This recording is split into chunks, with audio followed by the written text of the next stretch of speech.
Hi everybody, today we are in Independence and we're going to walk down to the Independence Visitor Center. I want to start here because behind the Stake Center and the Mission Home, you have this like RV park. And I've never really looked at it very closely, but I can only assume a lot of people come here to see the church sites and there's this RV park. So if you're planning a trip, you have an RV, maybe consider staying at that RV park. But right now, we are just behind the Mission Home and there's some geese that don't seem to be very afraid of me. I used to own a goose actually when we had our homestead back in Kansas, but it was just one goose and we had a bunch of ducks and they all hung out together. But yeah, so anyway, just up the street from the visitor center you have this Self-Reliance Resource Center, and in the same building the mission office, family services. And I just thought that was interesting when I moved here because I didn't know that this was up here per se. Let me know if you have any missionaries serving in the Missouri Independence Mission. There's the sign for it. Or maybe if you've served here, let me know. And already you can see there's the Community of Christ Temple. So this street right here is Walnut Street. If you go that way, it goes to downtown Independence, historic downtown. And then if you go this way, heading west, it goes toward the Independence Visitor Center, the Temple Lot, Community of Christ Temple, the auditorium, and then just all the sites that are down this way. And I'm planning, like really what I want to do, I'm really gonna have to like wait for just the right day to do this. I might have to wait until it's cooler because lately it's been in the 90s. Today I think it's in the 70s. It's kind of cooled down a little bit, thank goodness. But when it's cooler, I want to try, and I think start where we were just at and do a big walk and hit up all the sites all at once, coming down here, and then after this area, the Temple Lot area, going over to historic downtown and looking at those sites too, because there's a few that are over there that a lot of people don't know about. So anyway, that road right there, that's basically the main entrance. Well, yeah, no, there's only that one parking lot on this side. Yeah, that is the main entrance. It's the road that goes to the main entrance to the Community of Christ Temple. It's called Temple Drive. We're at Walnut and Temple Drive. Community of Christ, the Temple, World Headquarters, visitors welcome. And I don't know, I never see it too busy whenever I pass by here. The busiest I've ever seen it was back in May and June. They had the 2025 World Conference. And if you haven't seen it, go back a ways on my channel. And I have a video that I took from there at the World Plaza on the day that they ordained their new prophet president, their first female prophet president, Stacey D. Cram. I videoed them as they came out of the auditorium, across the street, went over to the temple, had a big celebration, and it was really interesting. It was a one-of-a-kind experience. I was glad that I was there when that was going on. Here's the Independence Stake Center. So I'm in the Independence Stake. I live here in Independence, not too far away. Right across the street is the parking lot for the Community of Christ Temple. And you know, the temple, it really kind of dominates the skyline here. It is a really large spire. I actually like it, honestly.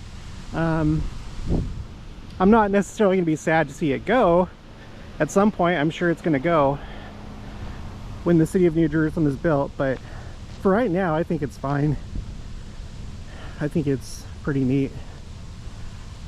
Okay, and now we're starting to get to the visitor center property, and you have this large area back here.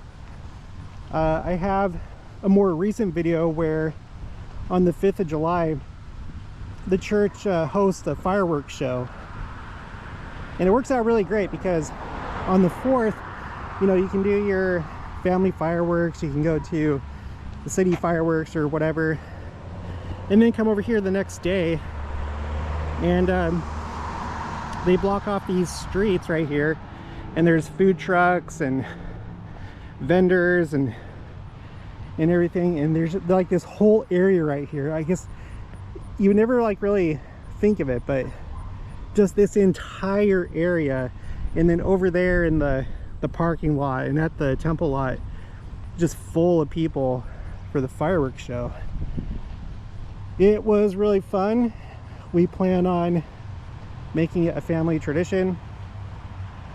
So okay, so the Independence Visitor Center, a lot of people don't know this, but up until like, okay, so I'm trying to think when the church purchased this land.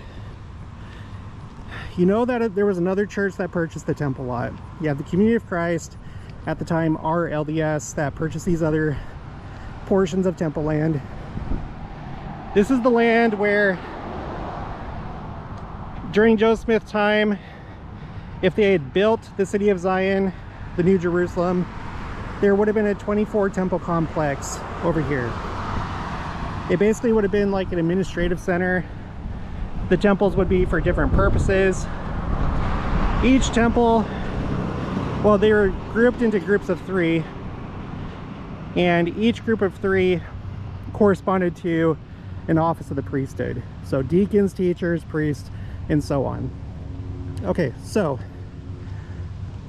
at a future date, the church is going to have to acquire all this land in order to construct that 2-block 24 temple complex, 12 temples on each block. The church purchased this land right here, if I remember right, in the early 1900s, like I think it was 1904, possibly 1903, but I think it was finalized, or they settled on a price in 1904 and purchased it. And so the church owned all this land right here, and there was nothing going on. They didn't have the visitor center. It was just empty land. And the city of Independence was wanting to take it through eminent domain, which is where the government can just seize your land. And so the church decided, this was during the time of President David O. McKay, they decided to go ahead and build the visitor center. And they consulted the original plan, which you can look up on the Joseph Smith papers. Just look up what is it, 1833 revised city plat, city of Zion. Just search that and you'll see what it was supposed to look like. They consulted that original plat plan, and they built the visitor center to be used as a visitor center, but at someday in the future become one of the temples of the 24 temple complex. I'll put the story of that in the description box below.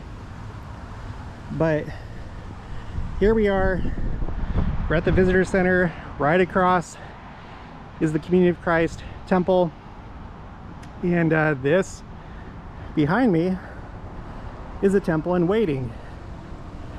I've always thought that it's interesting that you have this arcade feature right here. Like when you have like columns like this and there's an arch, this is called an arcade. And it's interesting because the BYU Jerusalem Center also has the same type of feature. There's also, I think it's the Brasilia, Brazil temple, which is in the capital city of Brazil. It also looks like, it also looks the same. It looks very much like the BYU Jerusalem Center. And when you go to the Nauvoo Visitor Center, it also has an arcade feature. So I don't know if there's something to that, but anyways, we're just walking around the, I'm not sure what you call this, the arcade area. wraps around the back, but it does not complete like a full circuit. There's a store right here. But anyway, during the fireworks, everybody would have been facing that way. And there were people that were sitting up here, and it was a good time. Across the street over there is the Community of Christ Auditorium. That's their version of the conference center. And there's a lot of parking over there, so there were a lot of people that just were sitting in the parking lot. But this is a very special building with a very special destiny. And today is such a nice day to do this. It's a little bit overcast. There's also Canadian wildfire smoke still. In my last few videos, I did it on a day where there was a lot of Canadian wildfire smoke. It's still here. And the unfortunate thing about the visitor center is it faces north. And so a lot of the time the sun is like behind it. We're at an angle where it's kind of coming from behind, and it doesn't make for good pictures because you have this really harsh shadow on the front, unless it's a day like this, an overcast day. Let's go ahead and go around to the other side. They have this revolving door, but every single time that I've been here, it has not worked. The first time I came here was last year in 2024, and the last time that I came here, just like a couple of weeks ago, a missionary said that they're gonna remove that and then replace it with some other, not a revolving door, but some other door. They're gonna, you know, redo the entrance. Come around this side. It's kind of windy. Hopefully it's not picking up on the microphone, the audio. And then I don't know, for some reason there's this gate right here, and you can't go beyond this. And then there's the parking lot for the visitor center, and then the stake center right there.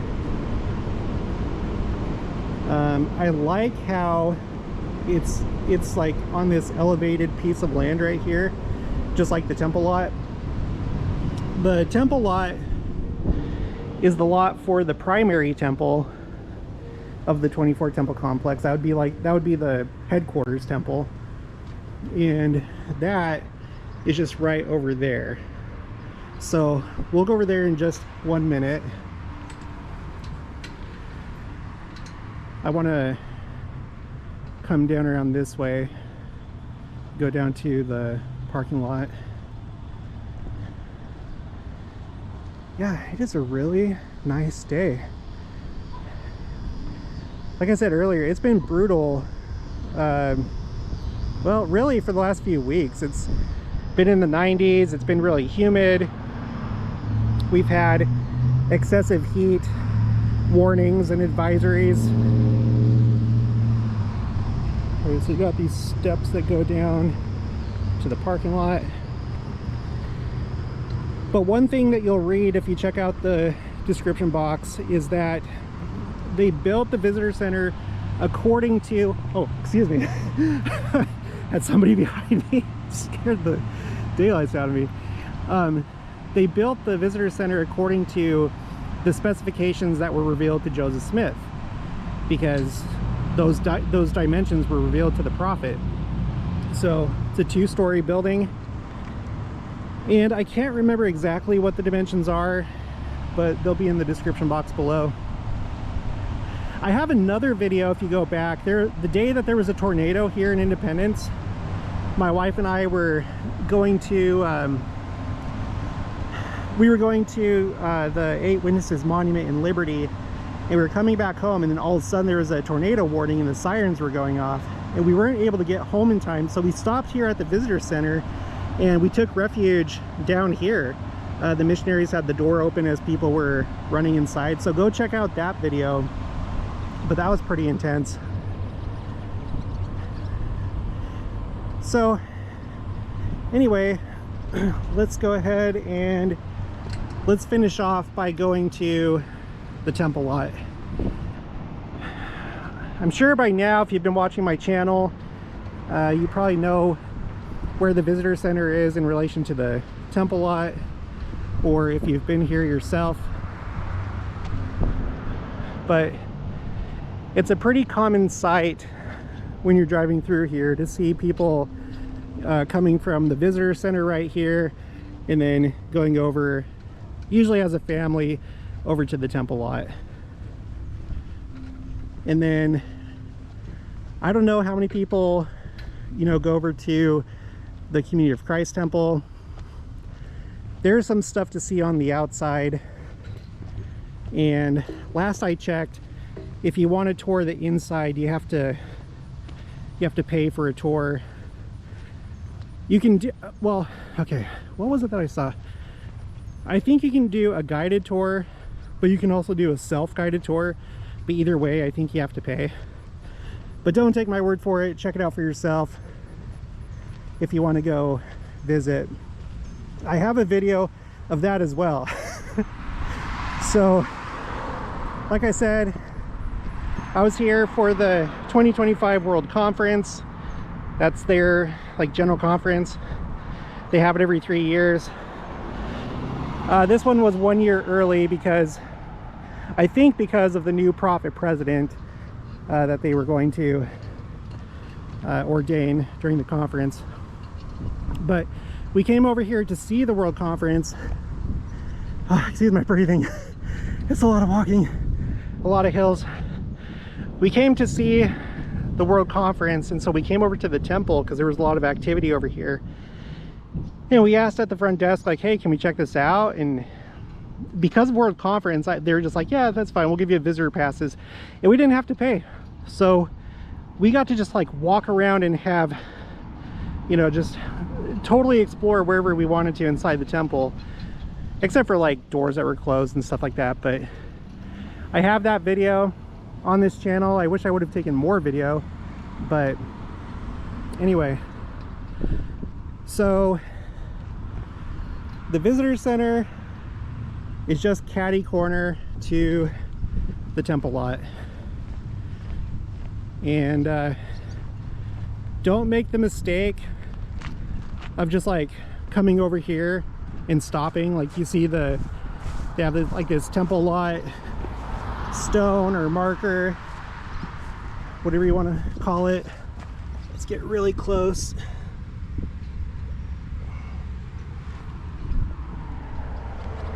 So if you come here, make sure to actually walk around the temple lot, because they have marker stones for the 4 corners of the temple, and there's some other markers too. I'm going to make another video here pretty soon, because there was a marker that I had no idea about. I just found out about it today, and so I'm going to make a separate video for that. But anyway, that's the video tour for the visitor center. Unfortunately, you can't film inside, and it's the same thing with the Liberty Jail Visitor Center. I don't know why. I've been given a few different reasons. I feel like the concern is that they're worried about people like recording the missionaries and then doing voiceovers, or doing like AI voiceovers or something like that, and then making the church sound bad. But there could be other legal reasons. I may possibly be able to get permission to record inside there, but no promises on that. We'll see how it goes. There's some buses. Well, no, that's not a bus, it's a van, but that van, that bus have people inside of them. Seems like they're like part of a tour group or something. So yeah, hopefully I can maybe get permission, because I really want to get the inside of both the Independence Visitor Center and the Liberty Jail. The Liberty Jail is pretty incredible. They have like this dome structure that's built around like the rebuilt Liberty Jail, and it's pretty impressive. Oh, and just really quick, just in case there's somebody new that's watching my channel, the temple lot is owned by this church right here. It's a small breakaway from like right after Joseph Smith was martyred. This is called Church of Christ, sometimes called Church of Christ Temple Lot or Church of Christ of the Temple Lot. They only have about 7,000 members worldwide. At least that's the last figure that I've been able to verify. So they're not very big, but they own the Temple Lot. They were the first ones to come back here and purchase it. Then you have Community of Christ right there, as well as right there. And then on the other side of that street over there, Lexington, across from the Community of Christ Temple, you have a splinter group from the our LDS church called Remnant Church of Jesus Christ of Latter-day Saints. They invited me, the prophet president, it was actually his wife, but they invited me to go tour their headquarters building, and I have a video of that if you want to go see that. It's pretty interesting. So, and then you have us over there. So you basically have these like 4 churches that have land around the Temple Lot, and hopefully we'll see the day when our church is able to purchase this and build a temple here. All right, I'll talk to you guys later.